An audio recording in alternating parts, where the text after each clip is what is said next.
Welcome to Buckets. Hope you had a great weekend. My name's Matt Moore. I'm a senior NBA writer for the Action Network, joined by my colleague, analytics capper Albert Wynn. You can find him on Twitter at analyticscapper or at analyticscapper.com.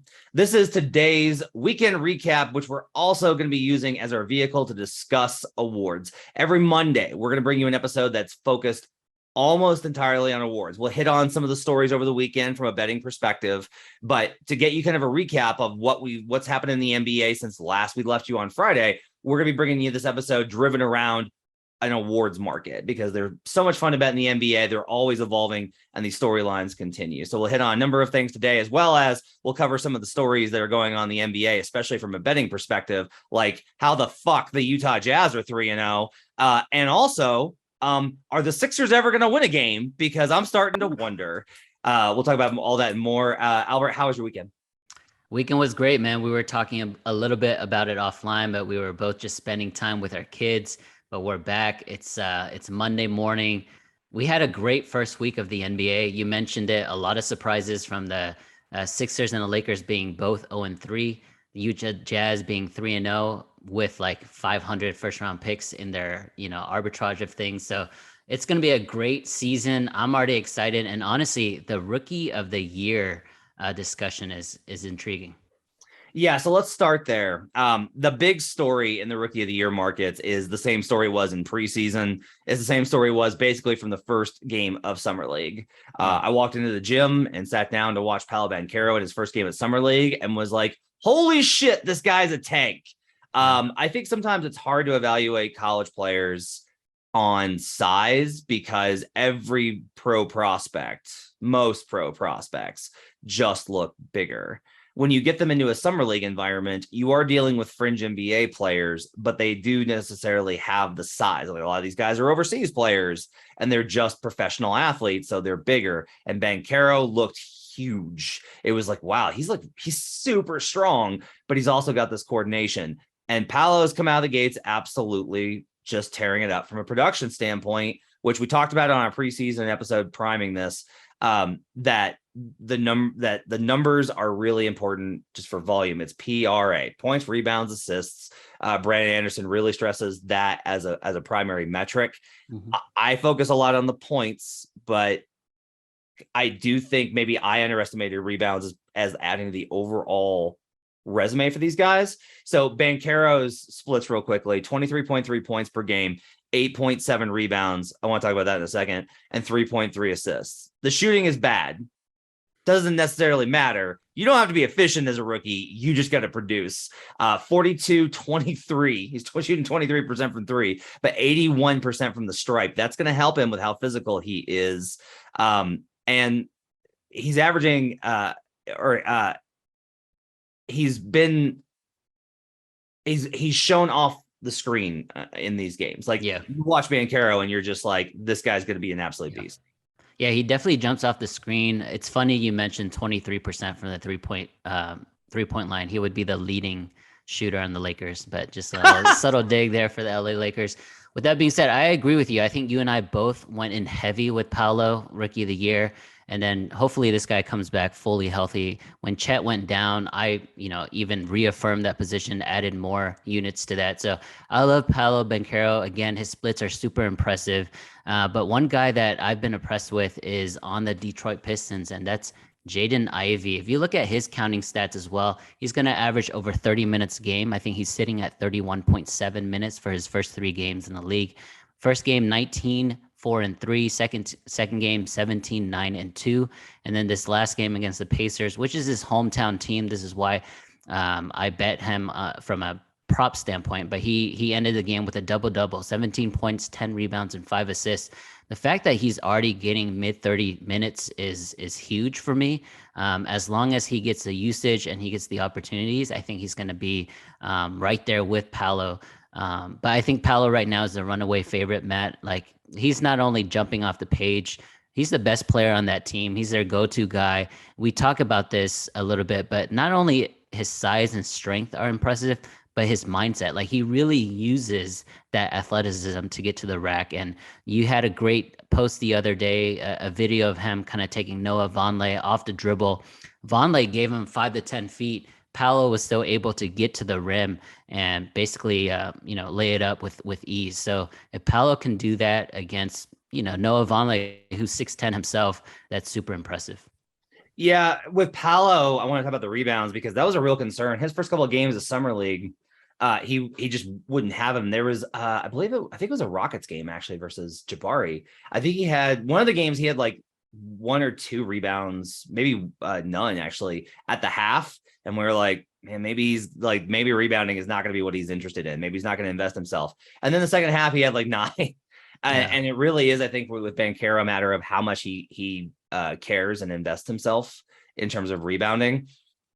If we're asking, like, why are we talking about rebounding here?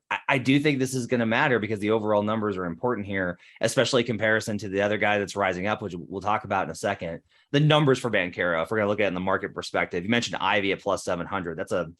I think Ivy objectively has pretty good value here because Ivy's per 36s, look, we're talking tiny sample here, but just out the gate, 26-7. Those are really good numbers. Like, we have a history of guys that are able to put up the somewhere in the line of 25-5 that gets you to 30 PRA. That's a really good number at 700. I think there's good value on Ivy. If you've already bet these other positions like I have.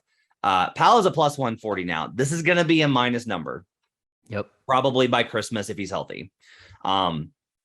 At Christmas, I'll probably start looking at, all right, let's see who else is in the conversation, because Evan Mobley was not runaway, but he was firmly ahead at Christmas. And then Scotty Barnes just like kept tracking and gained steam. So at Christmas, I'll probably want to reevaluate if I want to start hedging against Paolo. The other guy I talk about in this conversation is Bennedict Mathurin for the Pacers, who I said efficiency doesn't matter for rookies. Well, if you're going to shoot 52, 52, 73, 52% from the field, 52% from 3, and 73% from the line, that's going to help your efficiency. Mathurin has spiked. He was plus 1,000 before the season began. I put in a position on that because I'm so leveraged on Paolo. I was like, I need to be aware of these other spots. So I bet on Mathurin at 10-1. This is already down to plus 390 at FanDuel. And this is probably going to decrease. He's averaging 24, 6, and 2. The per 36s are 30 and 8. Crazy. Yeah, crazy. So, and honestly, Matt, if you don't mind, him playing under Rick Carlisle's system, we know this, right? Rick, during Dallas, especially those last few years, they had the #1 rated offense sometimes in the history of the league. So you know that from a usage rate, Bennedict is going to get a ton of shots. He's going to play in a really fast-paced system. So his counting stats are going to be there, points, potentially assists, and then obviously 3-pointers as well. So I agree with you. That's great value, already down to plus 390. Not only that, but like I said, the fact that they don't really care about defense on the Pacers, they're just going to try to outscore you every single game, kind of like the Utah Jazz, what we're seeing now. So his stats are going to be there for sure. Again, this is extremely tiny sample. I will say that they've got a plus 8 net rating when he's on the floor. Those are positive early signs. Wow. This does not matter at all for Rookie of the Year. It does not matter what your on-off splits are. But it is kind of a sign of like they're doing things when he's on the floor. They have a 116 offensive rating with Benjamin Mathurin on the floor. They're absolutely booking with the combination of Hallie and Mathurin. He fits very well. It's interesting because there was a lot of tension coming out of the first couple of days of the Pacers, like a lot of talk about finger pointing and how bad the team was going to be. I am curious to see kind of what happens with that situation. This is the same thing as it is with Mathurin as it is with Halliburton, where I don't think they'll sit Mathurin if they're tanking. Mm-hmm. The question is going to be is he so good they have to if they're chasing Victor Wembanyama? Like that's a question I think you got to look at. The only one other player I would just keep an eye on is Keegan Murray. He missed the first game because he was in health and safety protocols, and I was like, oh, that's not a good start for him. He looked great in the next couple games. Like he looks like he's going to be an impact player, exactly kind of what I thought he was going to be. We'll wait on Keegan, but just a guy to definitely still keep an eye on. But Paolo is the best.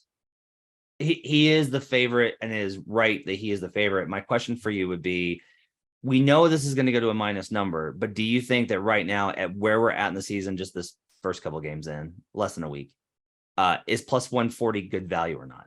I do. I think he is the runaway favorite. You're basically just banking on him not getting injured at this point because although it's early, let's say he plays 70 to 75 games, knock on wood, hopefully no injuries there.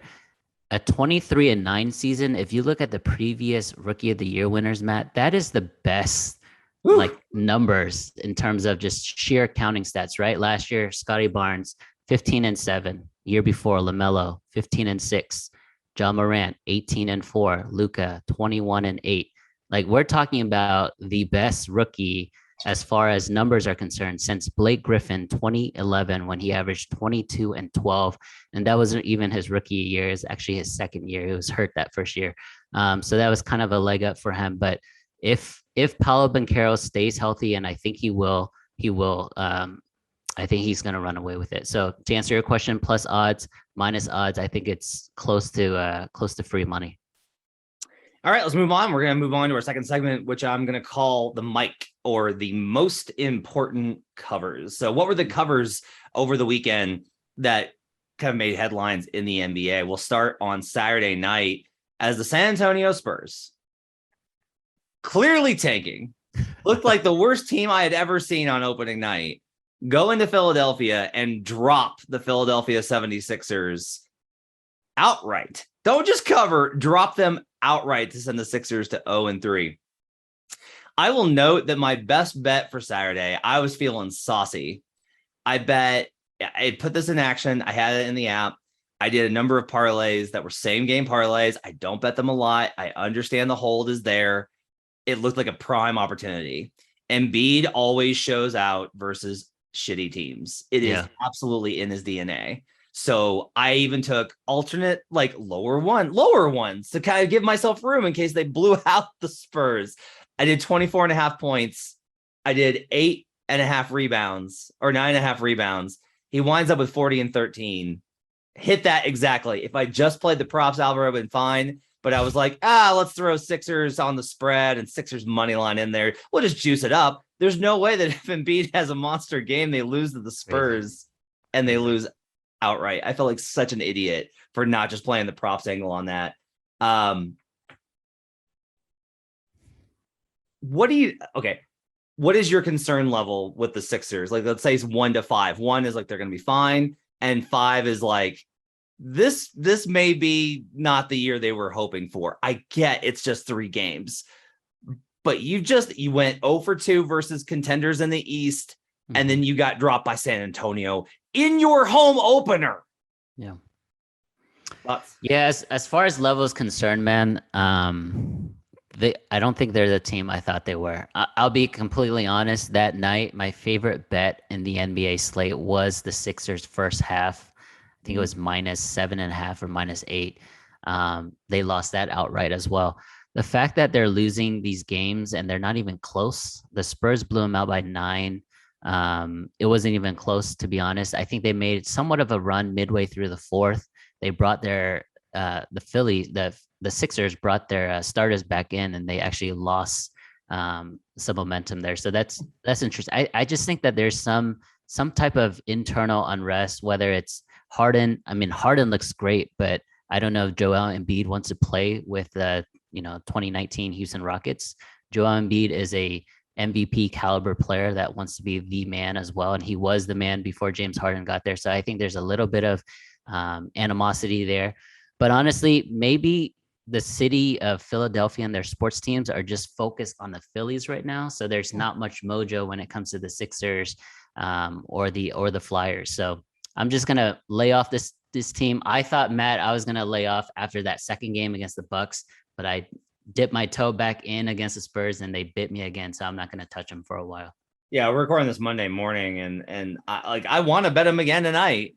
Like, I like the spot. I like the number. I feel like this is a good opportunity. And I'm like, no, let's just put them aside for now. I think the conversation about it being Harden's team and the Harden style is really interesting, because for me, it looks like they're doing that because Joel Embiid can't, like, versus actual good defense, can't do anything.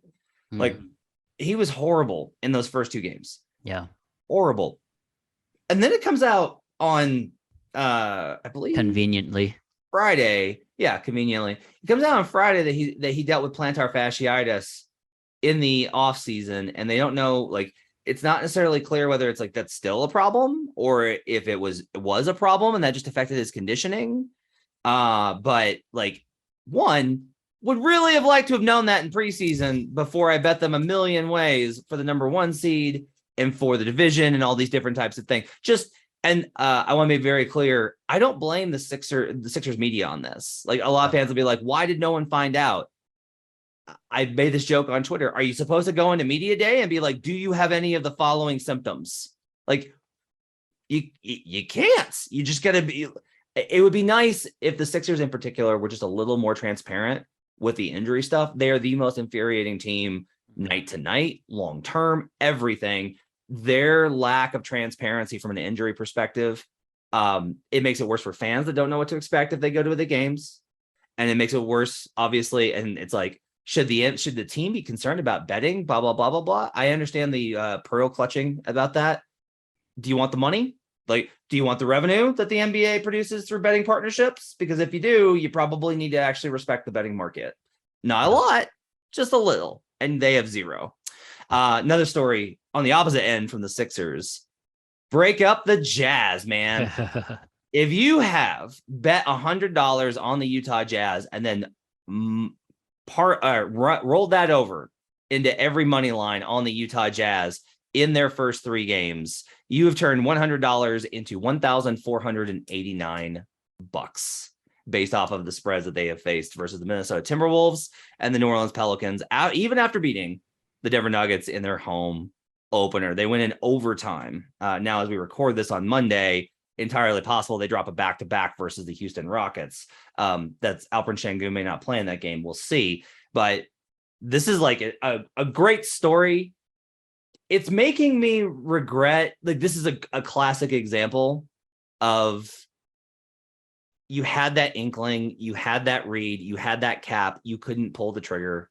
Yeah. And now it's killing you. And like, I'm trying to deal with how to let that go, because I was like, look, I don't know if the Jazz can be bad. They have too many good veteran players. They can't trade all of them easily. Like, these trades are hard to work out. Yeah. This is kind of the thing. I don't know how they're going to tank this. Yeah, it's tough. So right now they're 3-0. Their first place in the Western Conference obviously is just a week in, but they have the number 1 rated offense. They're averaging over 125.7 points a game. They're shooting threes lights out. So you expect a little regression there moving forward.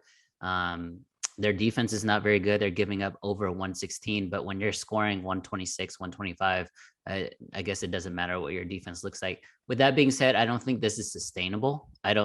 Again, they are tanking. Let's be honest. They traded away their 2 best superstars for a lot of draft picks, for the Victor sweepstakes. But with that being said, I think this style of play that they're going to be playing for the rest of the year is going to win too many games. Like you said, there's just too many good players. There's too many good shooters.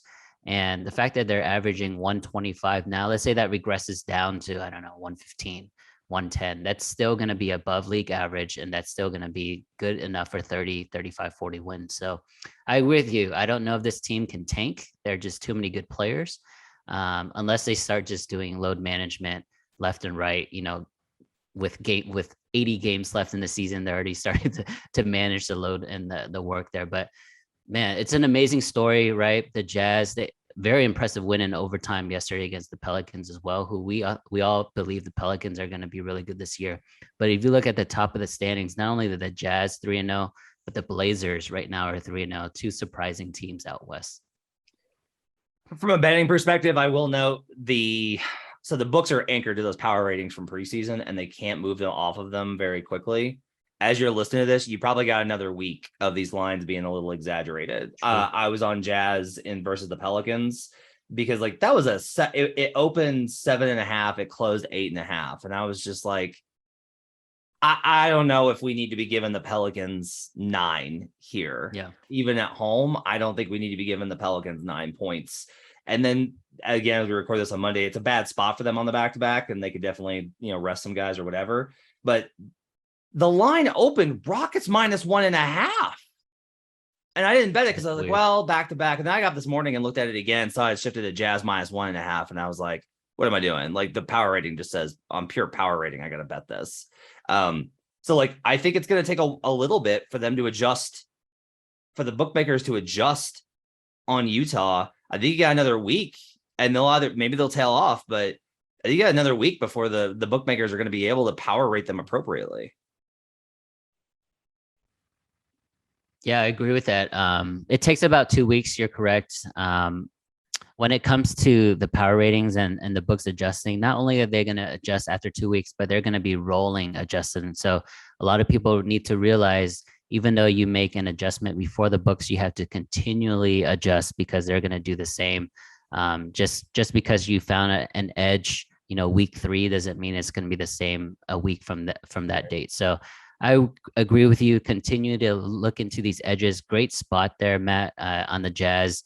I took the Pelicans first half. That obviously didn't hit as well. So, hopefully we see a little regression. I do think, the more games and the more these teams play out, there'll be a little regression to the mean. So you'll see the top tier teams kind of like, floating up to the cream of the crop.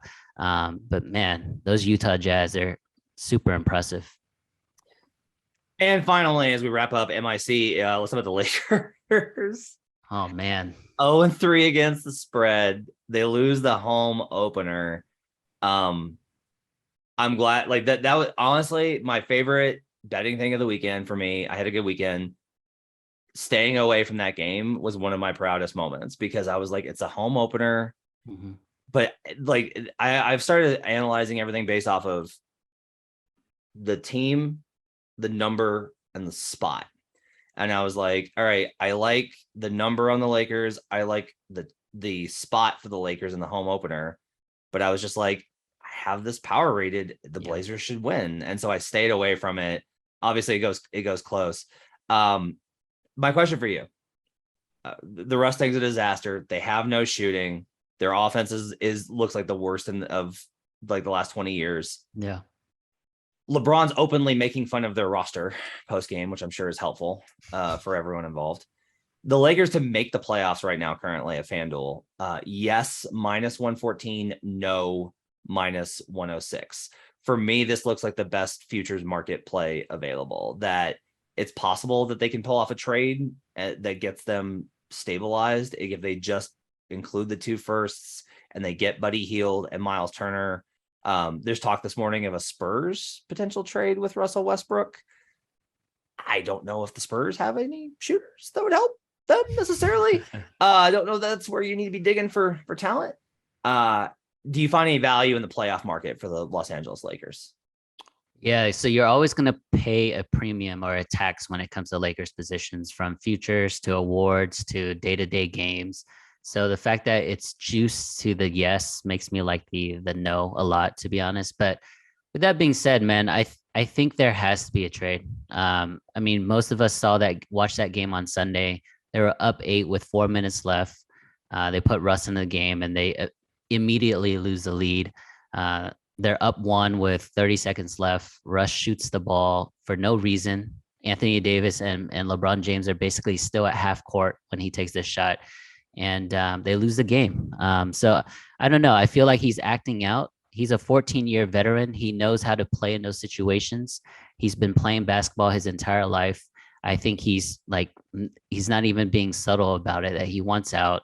And it's up to, the Lakers brass to find a spot for him or maybe find a trade, but it's just not working out. And again, like whether, you're a fan of LeBron James or not, he is still one of the greatest players ever. He's definitely looking for stats right now, and it's super obvious because he's like, okay, my team sucks. Let me just go ahead and try to get the scoring record as quick as I can. He's averaging 30 points as year 20, 38-year-old LeBron. I don't think that's healthy. The last time we saw this type of usage rate on the Lakers with this type of player and advanced age, Kobe Bryant tore his Achilles, right? So this is not what we want to see as basketball fans, and hopefully we we get this situation LA fixed up. Honestly, that second game, Matt, they played really good defense against the Clippers. I think they only lost by 4 or 6 points, 103-97, something like that. But the defense has been terrible in the other two games. And obviously, like you said, without 3-point shooting, they're just not going to compete in 2022. I kind of wonder if that Clippers game was more instructive of where the Clippers are at.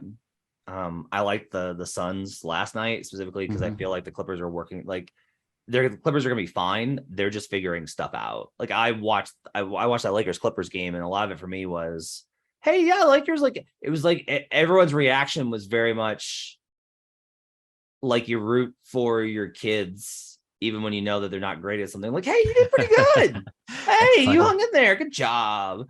Good job, good effort. All right, we're gonna wrap up with if you had to, and this is we're gonna just kind of breeze through the awards, the other awards we didn't talk about outside of Rookie of the Year. And if you had to bet right now, what would you bet? If you had to, like, no choice, has been mandated, you have to make a bet. You can say whether or not you actually do want to make a bet on these or not. Obviously, 3 days after the season started, probably not going to be adding positions, but we'll start here. For me, if I had to bet right now, it's Giannis plus 700. The take foul, I think, is really going to open things up for him. I was worried about the Bucks without Chris Middleton, but they look really sharp. Wes Matthews is in good health right now. They're getting good minutes from everyone. They look polished. Jrue Holiday started off very well offensively. This team will probably get run down and struggle somewhere, but they looked really great. Now they got Houston, who's a mess and is just not in their class. But the win against the Sixers, even though the Sixers are a mess too, was really good. And Giannis looks like an absolute freight train. The other guy, however, is one that I think you're looking at. If you had to bet right now, who would you bet for MVP?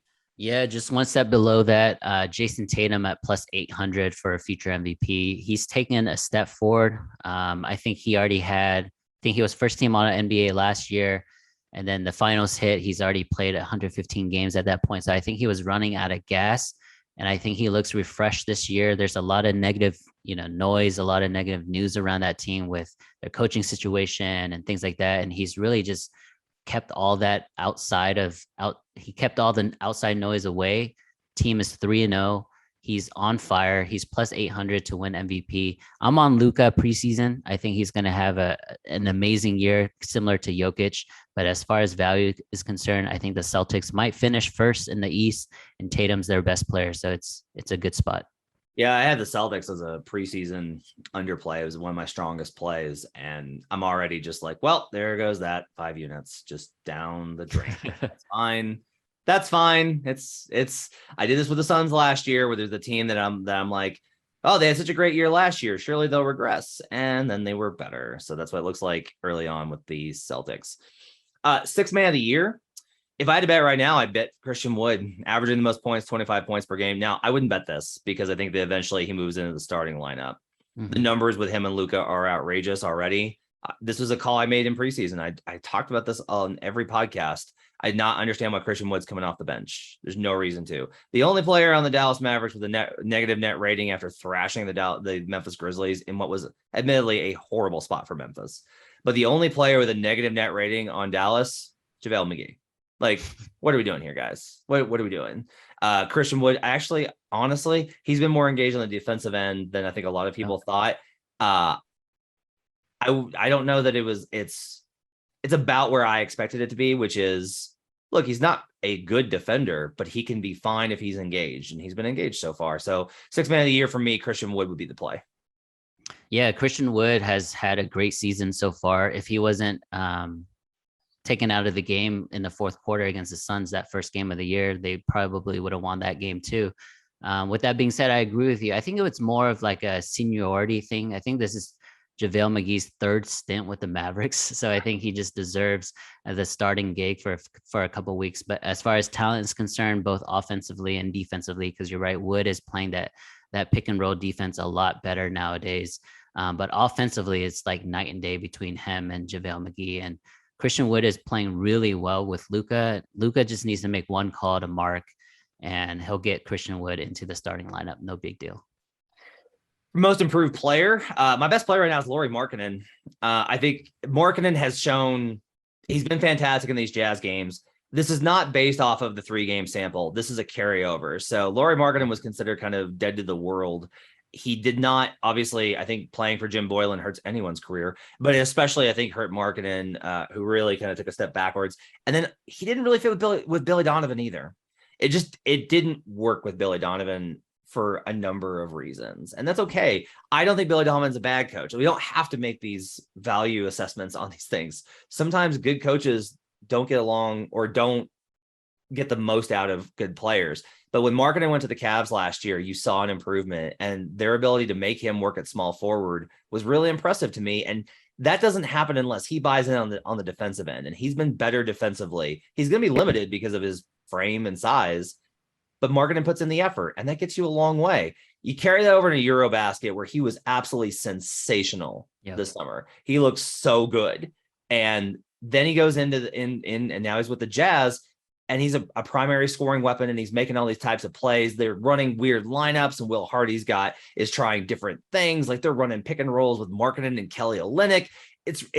It sets him up very well to use his unique skill set. Markkanen's there's long numbers at every book right now still for him. He's not available at some books for most improved player. It's how off the board he is. So I really like Lauri Markkanen. If I had to bet right now, I bet Lauri Markkanen MIP. And if the Jazz get through the month of, let's say they get to November 15th and they're not, the wheels haven't fallen off, that's where I'll probably start looking to add Lauri as a most improved player candidate.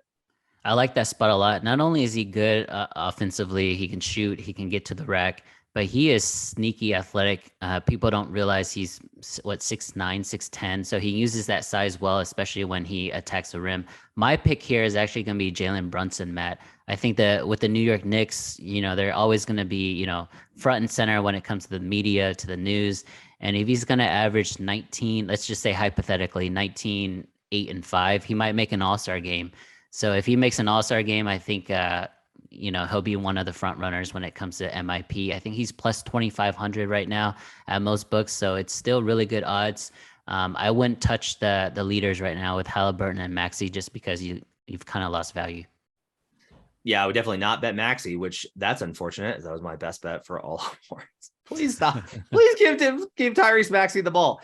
And finally, defensive player of the year. The only bet, if I had to make a bet right now, it's too early. Don't start judging defensive player of the year until later in the season. We talked about that on the pod. But Marcus Smart to repeat it plus 2,400 is an outrageous number. The Celtics are the best defense in the league. They are the best defense in the league. There's no Robert Williams. So you can't use they have all this talent, Robert Williams. Smart makes plays continuously. He guards the best player continuously. At 2,400, there is objectively value on Marcus to repeat as DPOY. There's not a resistance to multiple time defensive player of the year as there is with some of the other awards. There's just less resistance to that concept. I understand why Rudy Gobert is a favorite. I get it. I would say that if you told me if you asked me which defense is going to finish better, the Timberwolves or the Celtics, it's going to be the Celtics. If the Celtics are the 1 seed and they have the best defense in the league again, this number is going to look positively ridiculous. I will tell you that if nothing else, you will objectively get CLV with Marcus Smart at plus 2,400. Yeah, you'll definitely get CLV. But I think when it comes to the sheer volume of Rudy's numbers, if he's going to average 18, 19, 20 rebounds plus 3 blocks a game, I just think you have to give it to him by default. And I think he'll end up being a 4-time winner, which is a record, him and Ben Wallace. With that being said, I don't think his numbers are going to slow down because the Minnesota Timberwolves play really fast. So the other team is going to get a lot of shots up, which means he's going to have ample opportunity to rebound the ball as well as block the ball. So I like Rudy Gobert here, even though he's the favorite. If I was looking at a long shot, it'll probably be Mikal Bridges just because he does everything for the Suns. He always guards the best players, similar to Marcus Smart. And I think the Suns right now are underrated just because of how they were ousted last year in the playoffs. People don't really look at them. But when you look at I'm sure if we, fast forward 4 months and we go towards the end of the year and look at the standings, the Suns are going to be right there in the top, 2, 3, or 4 teams in the West as per usual. So Mikal Bridges will be one of the key cogs to that. All right, that's it for today's episode of Buckets. Make sure to follow Albert on Twitter at AnalyticsCapper. You can also Track all of his picks and my picks in the award-winning Action Network app. The best way for you to track your picks, get up to the second information on where the bets and money are coming in on. This podcast is in our media center on there. I'll be on Green Dot Daily on Wednesday talking about the impact of the take foul on Giannis Antetokounmpo and the Bucks. Spoiler alert, it's good for them. And you can track all those kind of things in there, including I just got to take a little bit of victory lap. My NFL numbers are really good. And my sides for NBA, as long as I don't do any sort of parlay, are actually looking pretty good on the ROI as well. Albert, thanks for joining me. We'll see you guys again next time. Tomorrow, we'll have best bets for Tuesday with our panel of experts. We'll see you then. Thanks for joining us. Let's get buckets.